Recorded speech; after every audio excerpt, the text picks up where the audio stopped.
Everybody, I'm Chris Berman. Welcome to ESPN's debut of NFL Primetime, and we hope this becomes a habit through the 16 weeks of the regular season and on to the playoffs, as we're going to delve into the ball games throughout the Sunday each week in the NFL like nobody has before, and we like to think nobody will thereafter. Tom Jackson will be with us. Pete Axtell will be with us. Gail Gardner will be with us. John Saunders will be with us. I tell you, we're loaded. Too late. I had a feeling there would be plenty of scoring between the Jets and Bills in Buffalo, and that's why we bring in now to NFL Primetime John Saunders, whose addition skills are superior to the rest of us. John. Plenty of adding to do in this one, and as you would expect, a close one as well. Last season, when the New York Jets were off to a 10-1 start, they piled up 2 of those wins against Buffalo, but the Bills lost those 2 by a total of just 5 points. In fact, thanks to quarterback Jim Kelly, the Bills were in many of their losses last year. Today, again, it would be the Kelly and his counterpart, Ken O'Brien show. Ken O'Brien, of course, of the Jets. A beautiful day in Buffalo. 75,000 on at Rich Stadium. Machine gun quarterback Jim Kelly got things going in the second quarter. He finds another alumnus from the United States Football League, Trumaine Johnson, for the 26-yard touchdown. Watch the hit Johnson takes as he takes it into the end zone. Buffalo up 7-0 early. That opened the floodgate of points. O'Brien to Wesley Walker, 55 yards on the bomb. What a great grab by Walker, who is legally blind in one eye. You can't tell him to catch that ball. Now, final Jet drive of the half. O'Brien 6 of 7 on the drive. Here across the middle to Mickey Schuler. This Schuler's 300th NFL career reception, and it's good for a touchdown, 14-7 at the half. Jets get a field goal to make it 17-7, but Kelly closes the gap by hitting Chris Burkett. Now watch it again on the replay on this 6-yard touchdown pass. Burkett has Russell Carter all over him. He's draped across him like a rug and still makes the catch. 17-14 Jets on top. A Jets touchdown, and it's 24-14 late in the third quarter. Chris Burkett is nailed again by Russell Carter. Carter trying to do anything he can to stop the completion, and he does. It's pass interference, but he can't believe it. He holds up his hand and says, "I did nothing," says Carter. Later in the fourth quarter, big Buffalo mistake. Kelly's pass is deflected and picked off by the linebacker, Bob Crable.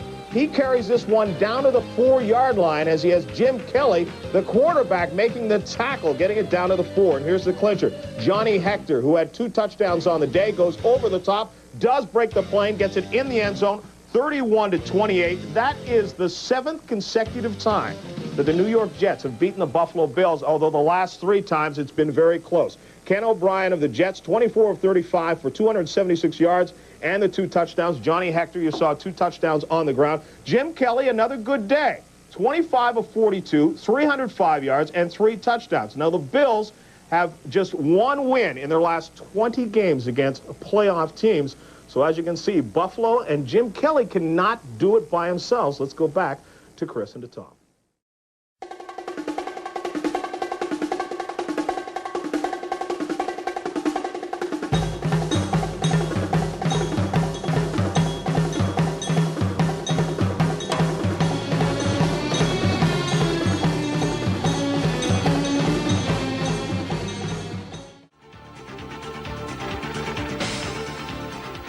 Here, Fiella of the Jets completes the annihilation of the Patriots. New York Jets 43, New England 24.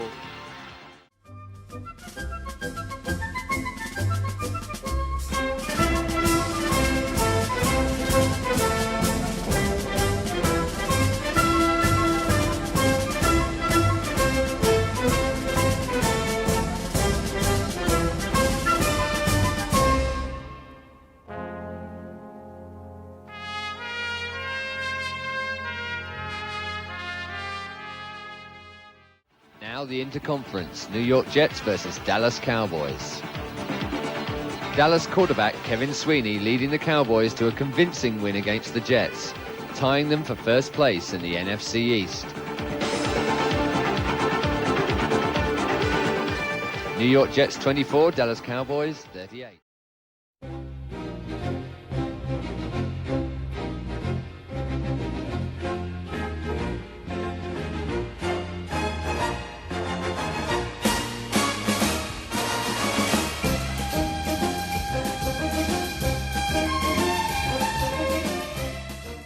Indianapolis Colts versus the New York Jets. The Hoosier Dome was no place to be a quarterback on Sunday. Colts' Gary Hogeboom threw 5 passes last week, but he had none against New York. but the Jets quarterback David Norrie fared even worse.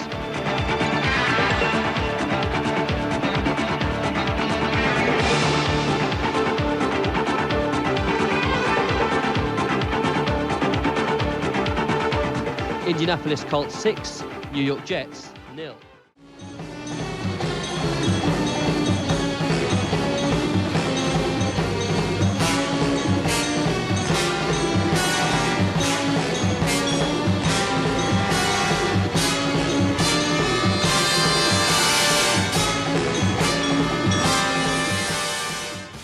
That on that fumble that was questioned before, they were not able to see you as to whether the knee was down. Here is Mackey for the touchdown, completing to the tight end Willie Smith. And again, Ryan got the time. Touchdown, Michael Hopper. It's a 35-yard pass play. Man front. Sideline. Scott Holman on a beautiful timing pattern. The seven. Stop. Hopper in motion. Play action. Hunter for the score.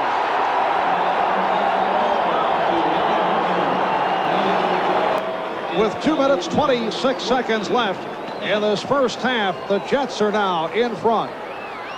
So, the Jets strike back and the momentum swings further in their favour when Mackey threw this interception to JoJo Heath.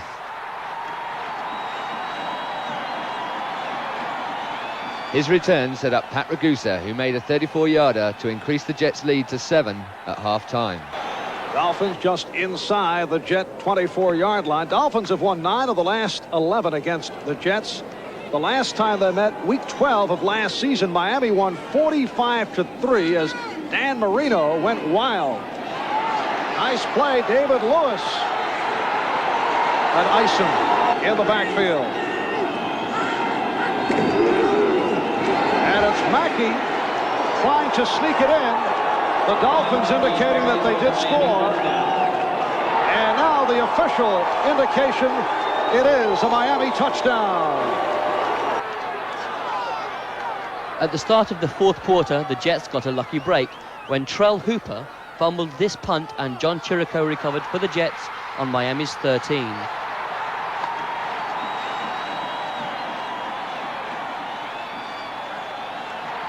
Two plays later, they retook the lead on Dennis Blygen's 7-yard run, and Dragusa's extra point made it 24-17. From the Miami 33, 8.5 remaining, fourth quarter. And Ryan with a long look. And completes. The tight end, Tony Sweet. Hunter and Blygen, the running backs. Balanced attack by the Jets throughout the day. And Ryan completes for the touchdown to Stan Hunter. And out of the shotgun, Mackey gets it away. Eddie Chavis. Mackey now 16 for 32, 190. And Mackey on the run. And leaps over the attempted tackler. Nation of Pat Ryan and Ted Banker at center. 2nd and 10 from the 24. And Mackey goes the middle. Nice pass and a first down. In the first quarter, you have to figure these guys are tired.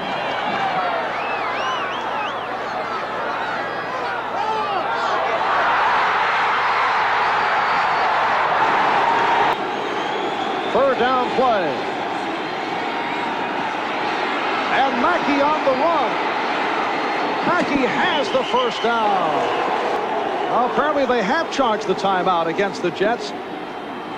Nice fake by Scott. Mackey for the touchdown. Beautiful fake into the line by Ronald Scott. It fooled the Jets and David Lewis on the reception to bring the Dolphins within 1. Into overtime, and the first big play wasn't from a Jet or a Dolphin. And that gets the biggest roar of the day. He is down to the 20. 15. 5.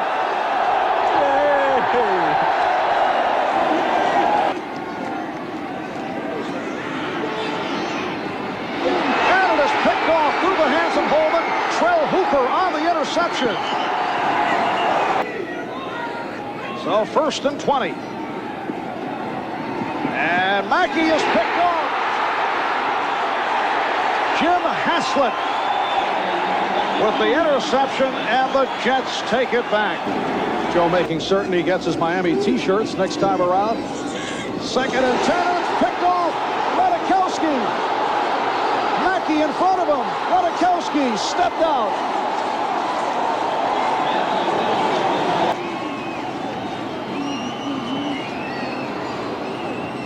The dump off to Eric Riley. The Jets may go up top. 2nd and 3 at the Miami 24.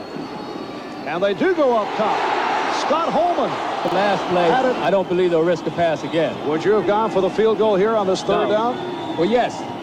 All right, here's Ryan off the roll. Can't find anyone. Now throws. Touchdown. It's all over. Eddie Hunter with the score, and the Jets have won it in overtime with only 34 seconds remaining in sudden death. Well, that's telling me what they think of Ragusa as a kicker. Big play by Pat Ryan. And a happy bunch of Jets. So, the Jets repeat their overtime victory of last season. And while the quality may not have been quite up to Marino and O'Brien's high standards, the win will keep coach Joe Walton and the newly unemployed replacement Jets happy for now.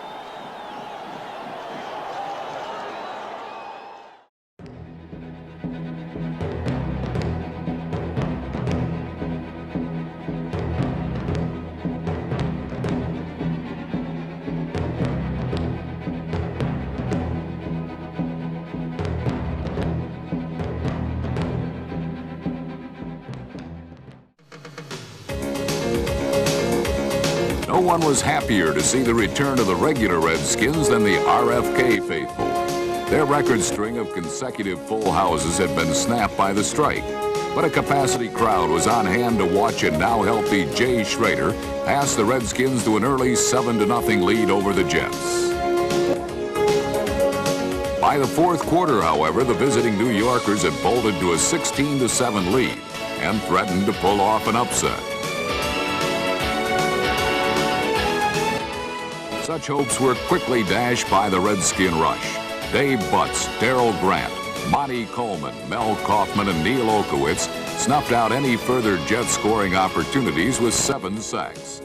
And Jay Schrader rallied the offense for 2 late scores to earn the comeback victory.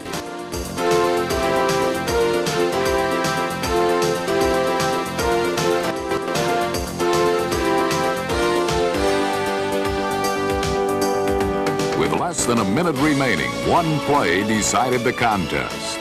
Schrader to hold. Snap. Kick is up. Long enough. It's good. Whoa! Ali Haji Sheik. Okay, Sheik, you can stay a while.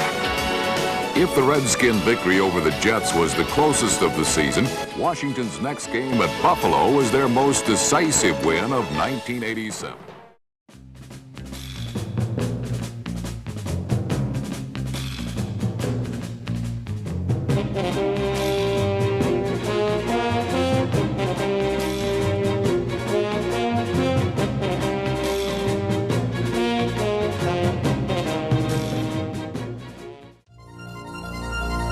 One day after acquiring Eric Dickerson, the game's best runner, Coach Ron Meyer now had the pleasant task of figuring out a way to get him into the lineup against division rival New York.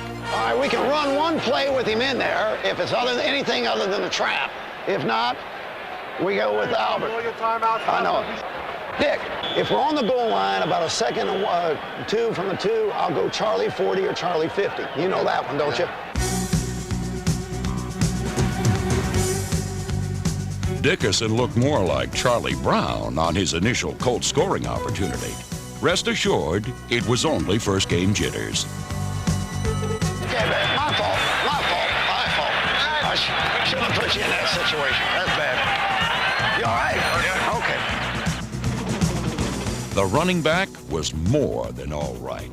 It didn't take long before Jet defenders were trampled by the Colts' newest thoroughbred.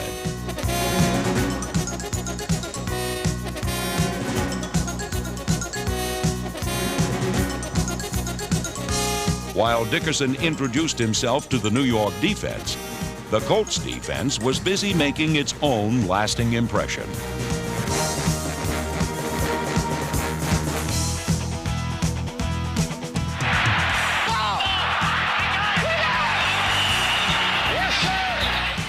Indianapolis took the Jets' best hits. It's a first down. Well, tell me. My heart's in my mouth. And then delivered the game-winning knockout blow. The ball to Bentley on the end around to Billy Brooks. Back to Trudeau. He's got Boozer wide open. He throws it deep down the right sideline. The Colts were winners, and owner Robert Irsay was all smiles.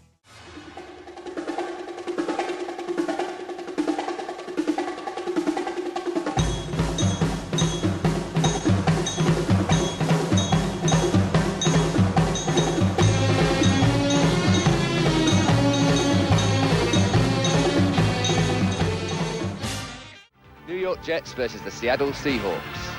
The Jets opened the scoring with this 91-yard punt return from number 83, JoJo Townsell, and they never looked back.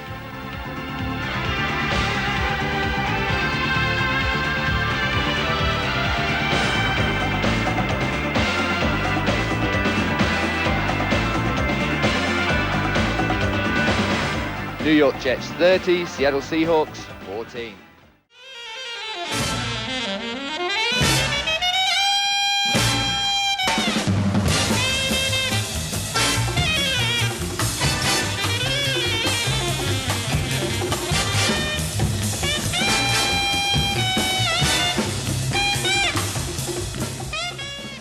Welcomes also were in order in Kansas City, marking the first NFL start for Chiefs quarterback Frank Sire, and the first appearance of the season for Jets nose tackle Joe Klecko. Klecko pounded his way to one of 5 Jet sacks, as Sire's baptism truly was one of fire.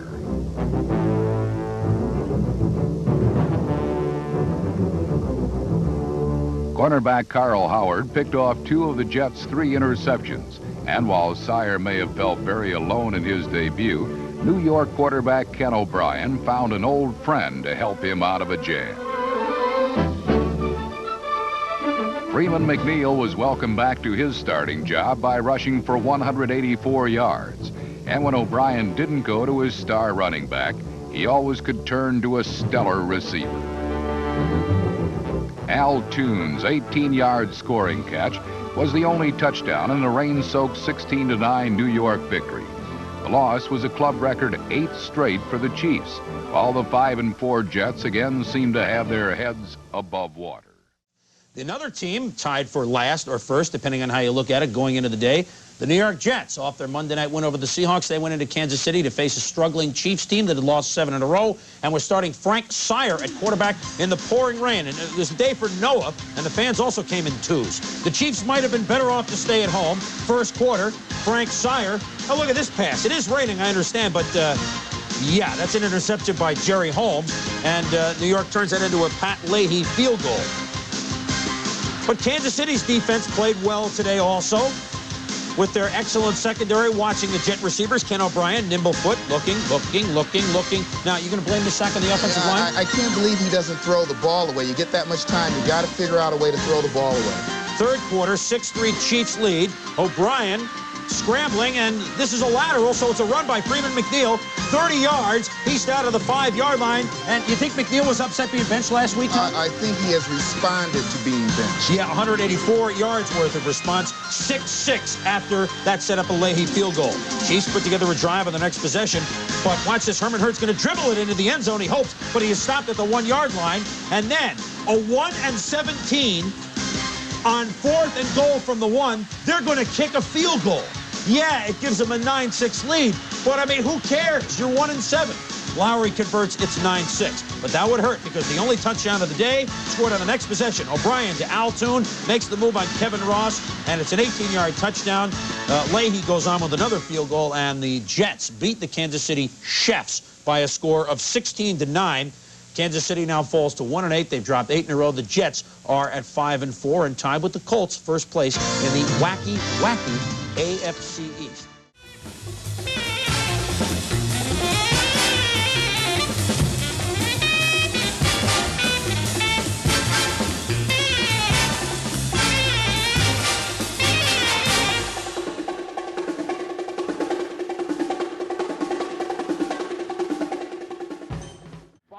Coming in, the Bills 4-5. The Bills hadn't beaten the Jets in their last 7. Scoreless first quarter. Jim Kelly from the shotgun looks downfield, overthrows Tremaine Johnson, and Carl Howard has the interception.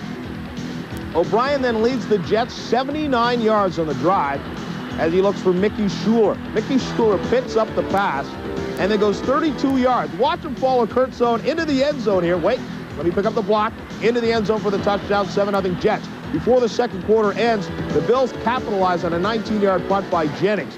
Kelly throws 25 yards to Walter Broughton, all alone in the end zone. Kelly, a touchdown pass now in 15 consecutive games. It was 7-7 at the half. The Bills open the third quarter and extend that lead.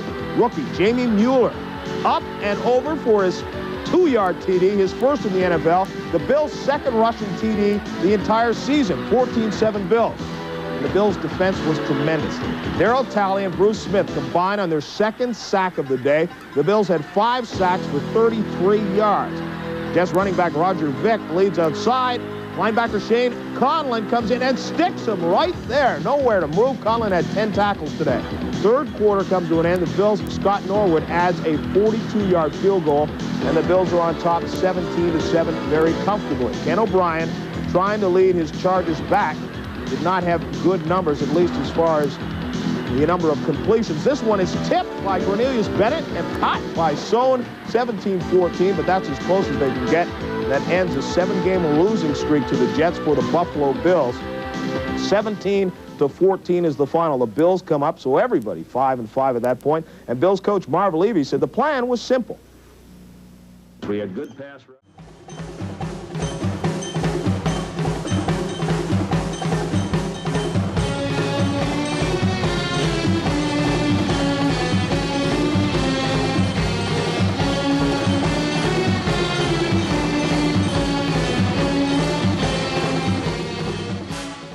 52, huh? All right, the Bengals and the Jets, and this one went down to the wire. Would it be settled by kicking game? Kind of. Take a look at Giant Stadium, and you know the weather on the eastern seaboard. It did not a little marvelous. Only 41,000 showed up at Giant Stadium.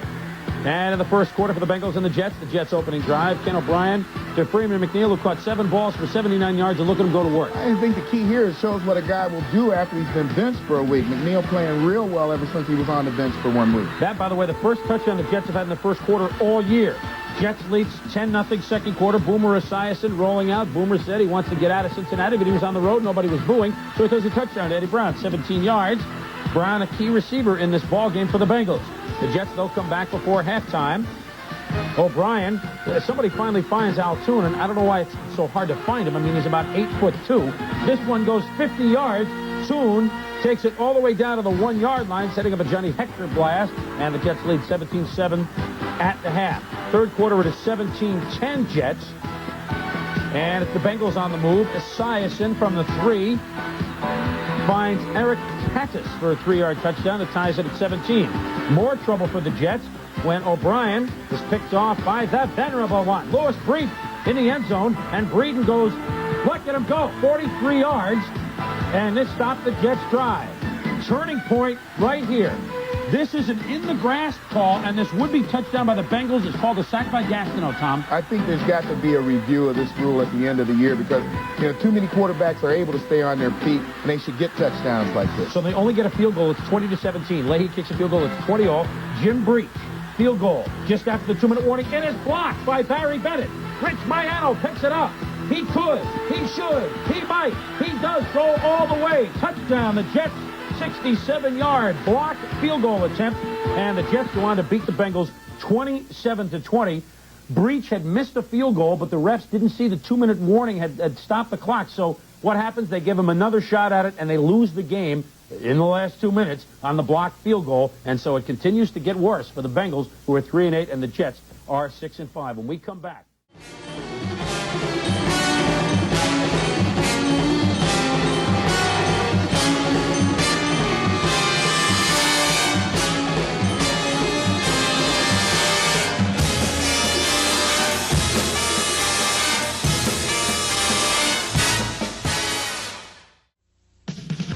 In Miami, they don't believe in nail-biters.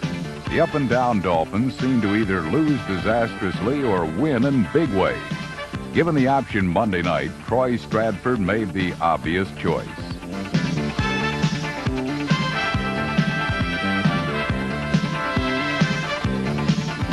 The Dolphins got 3 first-half touchdowns from the rookie runner and breezed to a 27-0 halftime lead. But how quickly do Miami's tropical winds change course?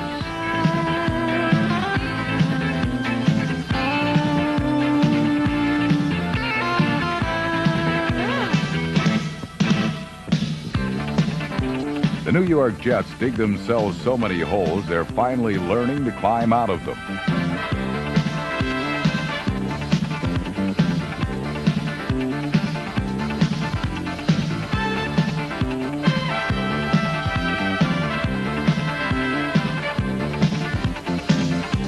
In the end, though, the hole was simply too deep. The 37-28 Miami win put the Jets and Dolphins back where they started, at 500 and in the middle of the pack.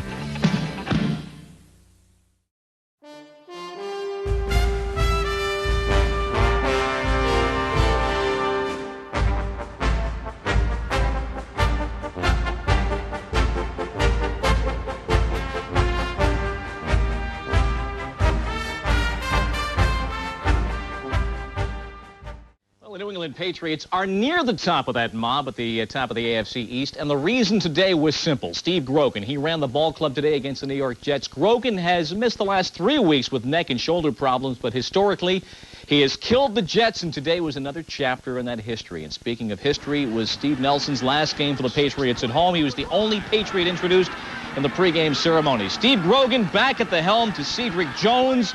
He threw 4 touchdown passes today. Grogan on his career is 11-5 against the Jets.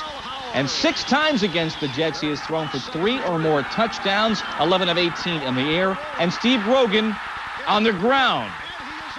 It was that kind of a day for Grogan. A lot of emotion in the air today, not for Joe Walton. By the end of the 3rd quarter, they were heading out Foxborough Stadium to get home in time to see prime time. 42-20 was the final score. 4 TD passes for Grogan, the most since he had 5 against whom else? The Jets. 8 years ago, both these teams are now 6-7.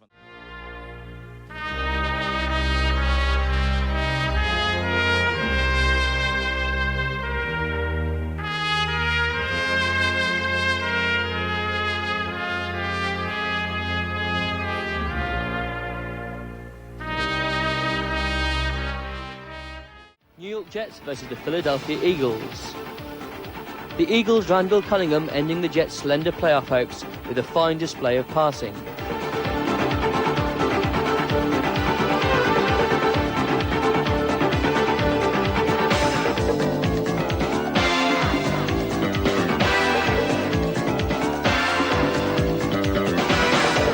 New York Jets 27, Philadelphia Eagles 38.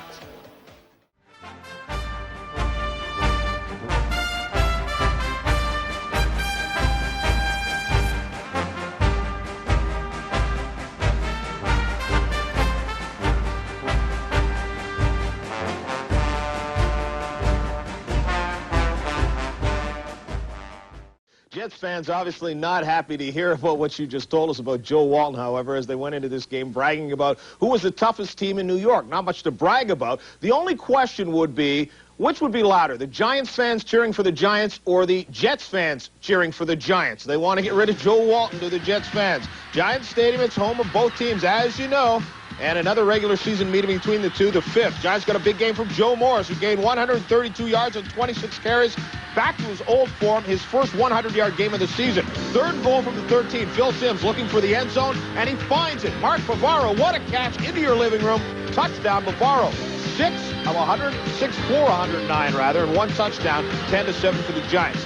Yes, the game was for bragging rights. Carl Banks doing a little bragging with Mickey Schuler. Schuler looks like he has the best of it, but watch. Hey, I didn't do anything until, wow, now he hits him with the right hand. 13 seconds to go in the half. Phil Simms, 2-minute drill. End zone, 16 yards to Odessa Turner. It's a touchdown. Simms had a good day as well. 20 of 39 for 269 yards and 2 touchdowns, 17-7 Giants at the half.